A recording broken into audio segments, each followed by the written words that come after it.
मालवीय नगर तुमसर येथे क्षुल्लक वादातून एका आरोपीने एका इसमाला शिवीगाळ करून जीवे मारण्याची धमकी दिली। या प्रकरणी आरोपीवर तुमसर पोलिसात गुन्हा दाखल करण्यात आला आहे।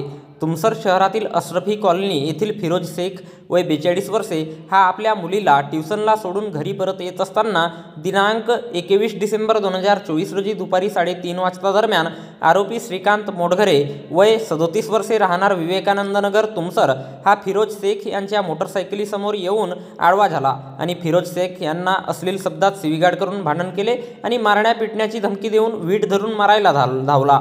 तेव्हा फिरोज शेख यांनी स्वतःला वाचविण्यास आपला हात आडवा केला असता त्याच्या हातातील वीट त्यालाच लागली। त्यानंतर आरोपीने फिरोज शेख यांना जीवाने मारण्याची धमकी दिली। या प्रकरणी फिर्यादी फिरोज शेख यांच्या तोंडी रिपोर्टवरून पोलीस स्टेशन तुमसर येथे गुन्हा नोंद करण्यात आला असून या घटनेचा पुढील तपास पोलीस हवालदार गेडाम हे करीत आहेत।